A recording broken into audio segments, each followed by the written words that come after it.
की, भारत माता की, भारत माता की, वंदे वंदे वंदे।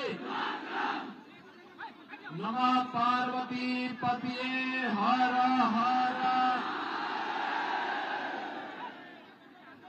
मंच पर उपस्थित भारतीय जनता पार्टी के बिहार सरकार के मंत्री श्री हरिशंकर स्वामी जी, भारतीय जनता पार्टी के झारखंड के संगठन महामंत्री माननीय करमवीर जी, जिला के अध्यक्ष साहेबगंज श्री प्रशांत मंडल जी, हमारे सहयोगी दल एनडीए गठबंधन के जदयू के अध्यक्ष श्री सुनील सिन्हा जी, लोजपा के अध्यक्ष श्री प्रदीप पासवान जी, आसजू के अध्यक्ष श्री चतुरानंद पांडे जी, ओबीसी मोर्चा के राष्ट्रीय मंत्री, अन्य पदाधिकारीगण, अमरदीप यादव जी, राजेश मंडल जी और लोकप्रिय विधायक और भारतीय जनता पार्टी के प्रत्याशी श्री अनंत कुमार ओझा जी, भारतीय जनता पार्टी एनडीए के हमारे सभी पदाधिकारीगण और उपस्थित बहनों और भाइयों, मैं सबसे पहले उत्तर वाहिनी पावन गंगा की धारा पावन भूमि को, जिस धरती माता को भोलेनाथ भगवान शिव का धरती आबा भगवान बिरसा मुंडा का सानिध्य और आशीर्वाद प्राप्त हुआ हो, चैतन्य महाप्रभु ने जिस पावन धरा से इस पूरे क्षेत्र में भक्ति की गंगा बहाने का काम किया हो, ऐसी पावन धरा को कोटि कोटि नमन करते हुए आप सभी राजमहल विधानसभा क्षेत्र से जुड़े हुई जनता जनार्दन का मैं हृदय से स्वागत करता हूं, अभिनंदन करता हूं। बहन और भाइयों, आज मुझे आपके इस राज्य में भगवान बिरसा मुंडा की इस पावन धरा को देखने का अवसर प्राप्त एक बार फिर से हुआ है और आज मैं स्वयं तो भगवान राम की पावन धरा अयोध्या की धरती से आया हूं, बाबा विश्वनाथ की पावन धरा से आया हूं। आज मुझे बाबा बैजनाथ धाम के भी दर्शन करने का सौभाग्य प्राप्त होगा। मैं धन्यवाद दूंगा। आपने 2019 में जब मैं आया था, आने के बाद मैंने आह्वान किया था, आपने श्री अनंत ओझा जी को जो जुझारू नेता है उन्हें फिर से विजयी बना करके, विधायक बना करके भेजा। और बहनों और भाइयों, यहां की राजमहल की आवश्यकता के अनुरूप राजमहल को राजमहल जैसा सजाने के लिए, संवारने के लिए उन्होंने प्राण से लग करके कार्य किया। उसी का परिणाम है कि जो भी उन्होंने 2019 में कहा था कि साहबगंज को बिहार से जोड़ने वाले गंगा नदी में पुल का निर्माण करेंगे, और अब वह पुल बन रहा है। इसकी भी मैं आपको बधाई देता हूं। यही नहीं, राजमहल को बंगाल से जोड़ने वाली गंगा नदी का पुल निर्माण का संकल्प भी विधायक जी ने लिया, और इस बार वह भी चालू होने वाला है। बहन और भाइयों, संकल्प का धनी विधायक और प्रतिनिधि ही चुने जाने चाहिए, और मैं यही कहने के लिए आज आपके पास आया हूं। और यह आवश्यक आपके लिए तब है जब हमारा झारखंड अपनी स्थापना का रजत जयंती वर्ष मना रहा है, यानी 25 साल पूरे होने जा रहे हैं झारखंड को। बहन और भाइयों, श्रद्धेय अटल बिहारी वाजपेयी जी ने जब सन 2000 में 15 नवंबर की तिथि को झारखंड निर्माण की तिथि घोषित करते हुए संसद में घोषणा की थी, तब मैं सांसद था, और तब ये मुद्दा आता था झारखंड का निर्माण और झारखंड का भविष्य कैसे होना चाहिए, इसके लिए हमें कार्य करना होगा। और बहन और भाइयों, मुझे ये कहते हुए कि जो सपना अटल जी ने देखा था, उस सपने को झारखंड मुक्ति मोर्चा, कांग्रेस और आरजेडी ने उस सपने को पानी फेरने का काम किया है। प्राकृतिक रूप से धनी झारखंड भौतिक विकास में पिछड़ गया।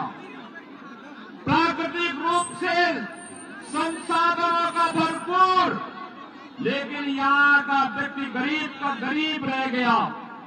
कारण है उसे शासन की योजना से वंचित किया गया, विकास से वंचित किया गया। यहाँ पर नागरिक, यहाँ का जनता जनार्दन गरीब है, लेकिन झारखंड मुक्ति मोर्चा के मंत्री आलमगीर के घर में नोटों का पहाड़ मिल रहा है, उसके नौकरों के घर में नोटों का पहाड़ मिल रहा है, कांग्रेस के सांसद के घर में नोटों का पहाड़ मिल रहा है। बहनों और भाइयों, क्या ये पैसा कांग्रेस का था क्या ये पैसा झारखंड मुक्ति मोर्चा का था क्या? और क्या ये पैसा आरजेडी का था क्या? ये पैसा मोदी जी के द्वारा झारखंड के विकास के लिए भेजा गया पैसा था। यह पैसा झारखंड की जनता के विकास के लिए भेजा गया पैसा था, जिस पर झारखंड मुक्ति मोर्चा और कांग्रेस के नेताओं ने डकैती डालने का काम किया है। और इसीलिए झारखंड में भारतीय जनता पार्टी की डबल इंजन सरकार आवश्यक है। यही आह्वान करने के लिए आज मैं आपके पास आया हूं, आपसे कहने के लिए। बहनों और भाइयों, मुझे बताया गया कि राजमहल, साहबगंज और उसके आसपास के क्षेत्र को बांग्लादेशी घुसपैठी और रोहिंग्या मुसलमानों के अनैतिक और अवैध गतिविधियों का एक गढ़ बनाने का काम हो रहा है। याद करना, जहां कहीं भी भारतीय जनता पार्टी नेतृत्व की डबल इंजन की सरकार है, वहां पर घुसपैठिए के लिए कोई जगह नहीं है, कोई जगह नहीं है। यहाँ पर जो लोग धक्का दे रहे, थोड़ा थोड़ा पीछे की तरफ चलते, एक कदम थोड़ा पीछे चल देते तो आगे कुछ बच्चे और महिलाएं बैठी हुई हैं, उनको सुरक्षित बैठ जाएंगे। सब लोग आराम से बैठिए, हम लोग आराम से बोलने के लिए आए हैं। थोड़ा थोड़ा पीछे, एक एक कदम पीछे। मैं अनुरोध करूंगा जो पीछे है और एक एक कदम थोड़ा पीछे की तरफ चले जाएंगे तो आगे जो बच्चे बैठे हुए हैं आराम से वे भी सुनेंगे, आप भी सुनेंगे। बहनों और भाइयों, मैं तो आपसे कहने के लिए आया हूं, एक ही बात कहने के लिए आया हूं और बात कहने के लिए आया हूं। जैसे यूपी के अंदर, उत्तर प्रदेश के अंदर डबल इंजन की सरकार है और डबल इंजन की सरकार होने के कारण उत्तर प्रदेश में न घुसपैठिए हैं, न कोई गौ हत्या करने का दुस्साहस कर सकता है, न कोई किसी बेटी के साथ बेटी की इज्जत पर हाथ डालने का दुस्साहस कर सकता है।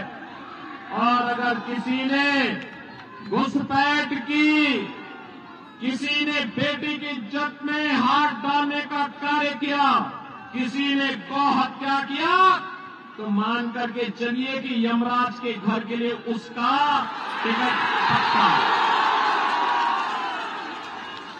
यह काम केवल भाजपा करेगी, यह काम भाजपा गठबंधन ही कर सकता है। यह काम झारखंड मुक्ति मोर्चा और कांग्रेस नहीं कर सकती है। और इसीलिए मैं कहने के लिए आया हूं, बहनों और भाइयों, मोदी जी ने तो एक बात आपसे कही और वह कही उन्होंने कि झारखंड में जैसे ही 23 नवंबर को अब तक जो रिजल्ट आएगा, पहले चरण का चुनाव संपन्न हो गया है। पहले चरण का चुनाव 43 सीटों पे संपन्न हो चुका है और बाकी 38 सीटों पर 20 नवंबर को चुनाव होने जा रहे हैं।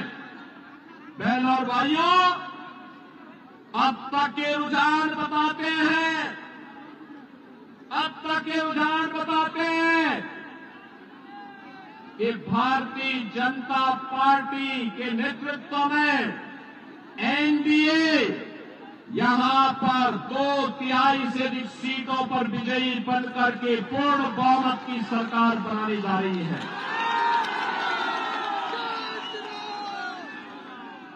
पूर्ण बहुमत की सरकार का मतलब 23 नवंबर को जब ईवीएम खुलेगा और दोपहर में घोषणा होगी कि झारखंड के अंदर भारतीय जनता पार्टी नेतृत्व की एनडीए सरकार बन रही है, तो बहनों और भाइयों, उसके बाद आप मान करके चलिए, आराम से भैया, आराम से धक्का मुक्की नहीं भाई, थोड़ा थोड़ा एक एक कदम पीछे चले जाइए, एक एक कदम पीछे।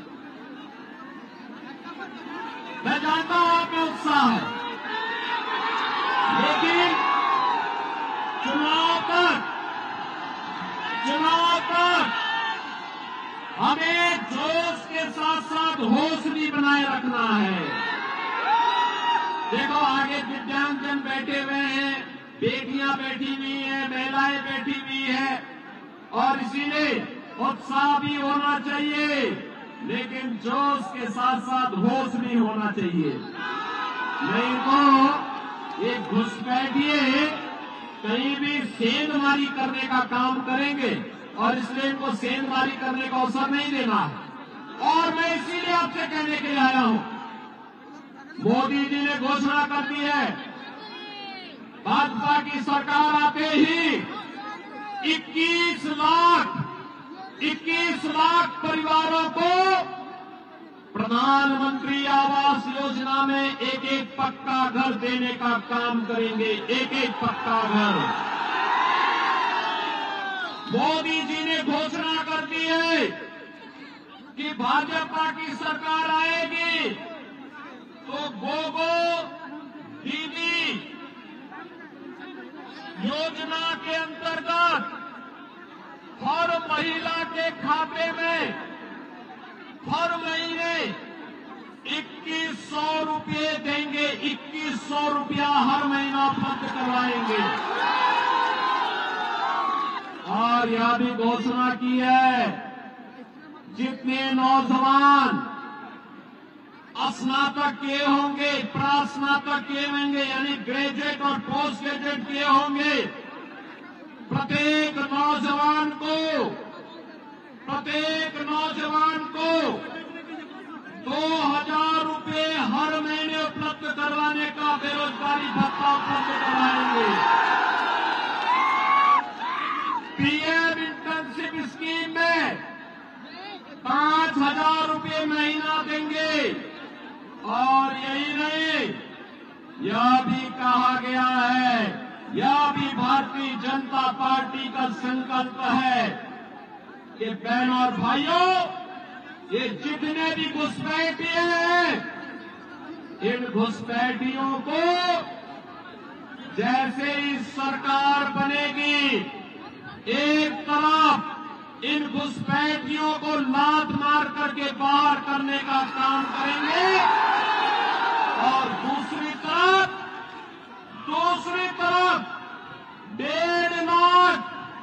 1.5 लाख सरकारी नियुक्ति का विज्ञापन भी झारखंड के अंदर जारी होकर के पारदर्शी तरीके से झारखंड के युवाओं को सरकारी नौकरी झारखंड के अंदर ही देने का कार्य किया जाएगा। भारतीय जनता पार्टी ने संकल्प लिया है और वह संकल्प लिया है, भारतीय जनता पार्टी का संकल्प है कि हर परिवार को घर बनाने के लिए फ्री में बालू उपलब्ध करवाने का काम करेंगे। बहनों भाइयों, मैं आप सबसे अपील करने के लिए आया हूं, आज आप देखते होंगे जहां पे भारतीय जनता पार्टी की डार्लिंग जन की सरकार है, वहां न दंगा है न कर्फ्यू है, वहां पर न बेटी की सुरक्षा पर खतरा है, वहां कोई गुंडागिर्दी नहीं है, वहां पर विकास है, वहां पर समृद्धि है, वहां पर सुशासन है, वहां पर किसी भी प्रकार की अराजकता नहीं, विरासत और विकास का बेहतर समन्वय है और वहां पर कोई समस्या नहीं है। आपने देखा होगा 500 वर्ष पहले अयोध्या में राम मंदिर को तोड़ा गया था, डबल इंजन की भाजपा सरकार आई, आज अयोध्या में भगवान राम का भव्य मंदिर का निर्माण बनकर के तैयार हो गया है। अयोध्या में राम मंदिर का निर्माण, और राम मंदिर का ही नहीं, श्रृंगवेरपुर में, याद करना, श्रृंगवेरपुर में भगवान राम और निषाद राज की 56 फुट ऊंची प्रतिमा भी वहां बना करके स्थापित कर दी गई है। बहनों और भाइयों, अयोध्या के जितने भी यात्री विश्रामालय हैं, उनका नामकरण भगवान राम के वनवास के कालखंड के दौरान सबसे पहले मित्रता का हाथ निषाद राज ने बढ़ाया था और इसलिए हर विश्राम स्थल का नाम वहां पर निषाद राज गुहा के नाम पर ही किया गया है। अयोध्या का इंटरनेशनल एयरपोर्ट का नामकरण महर्षि वाल्मीकि के नाम पर किया गया है। अयोध्या के भोजनालय का नामकरण, जहां पर श्रद्धालुजनों को शुद्ध भोजन उपलब्ध होता है, माता सबरी के नाम पर किया गया है। और इसलिए बहनों और भाइयों, मैं आपसे कहने के लिए आया हूं, भारतीय जनता पार्टी नेतृत्व की ये सरकारें सुरक्षा के लिए, सुशासन के लिए, समृद्धि के लिए कार्य कर रही है। देश तब गुलाम हुआ था जब हिंदू बटा था। और भाइयों, अब बटना नहीं है, बटे थे तो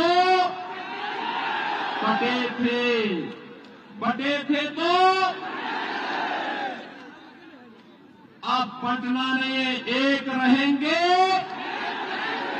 एक रहेंगे, सेफ रहेंगे, एक रहेंगे, सेफ रहेंगे, न बटेंगे न कटेंगे, एक रहेंगे, सेफ रहेंगे। इस संकल्प के साथ हमें कार्य करना है और यही आह्वान करने के लिए आज मैं आपके पास आया हूं। बहनों और भाइयों, मैं आपसे कहना चाहता हूं, अयोध्या में अगर हिंदू बटा नहीं होता, 500 वर्ष पहले जाति के नाम पर बटा नहीं होता, तो अयोध्या में अपमान नहीं झेलना होता। अगर हिंदू बटा नहीं होता तो काशी में अपमान नहीं झेलना होता। हिंदू बटा नहीं होता तो मथुरा में अपमान झेलना नहीं होता। हम जब बटे थे तो अपमान झेलना पड़ा था और इसीलिए मैं आपका आह्वान करने के लिए आया हूं कि बहनों और भाइयों, बटना नहीं है। जाति के नाम पर बांटने वाले नेता समाज के दुश्मन है, देश के दुश्मन है। इनसे सावधान रहना है और सावधान रह करके एक भारत श्रेष्ठ भारत की परिकल्पना को साकार बनाने के प्रधानमंत्री मोदी जी के यहाँ आह्वान को आगे बढ़ाना है। विकसित भारत की परिकल्पना को आगे बढ़ाना है और विकसित भारत की इस परिकल्पना को आगे बढ़ाने के लिए आज मैं आपके बीच आया हूं आपसे कहने के लिए। भारतीय जनता पार्टी गठबंधन ने राजमहल विधानसभा सीट पर श्री अनंत कुमार ओझा जी को अपना प्रत्याशी बना करके उतारा है। अनंत ओझा जी को अपने चुनाव जिता करके भेजेंगे। जहां तक मेरी आवाज जा रही है वहां तक दोनों हाथ ला करके थोड़ा बताइए। जहां तक मेरी आवाज जा रही है दोनों हाथ ला करके बोलिए। सभी लोग सहमत है ना? सभी लोग सहमत है ना? तो पक्का मान करके चलिए कि जो घुसपैठियों के रहनुमा यहाँ पर झारखंड मुक्ति मोर्चा के चुनाव चिन्ह से चुनाव लड़ने के लिए आकर के आपको गुमराह करने का काम करेगा ना, आप याद करना 23 नवंबर के बाद इन सब की छुट्टी होगी।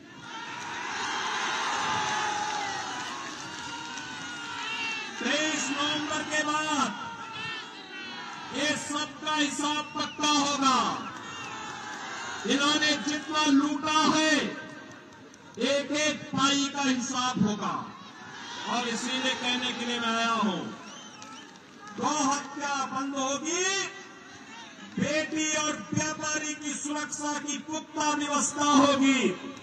गोगो दीदी योजना के अंतर्गत हर महिला को 2100 रुपये हर महीने प्राप्त होंगे। 21 लाख परिवारों को एक एक आवास उपलब्ध होगा और यही नहीं, हर नौजवान को 2000 रुपये महीने का बेरोजगारी भत्ता भी उपलब्ध करवाने का काम भारतीय जनता पार्टी की एनडीए सरकार कराएगी। सभी लोग सहमत हैं? अनंत ओझा जी को भारी बहुमत से विजयी बना के भेजेंगे तो फिर मेरे साथ बोलेंगे, दोनों हाथ ला करके भारत माता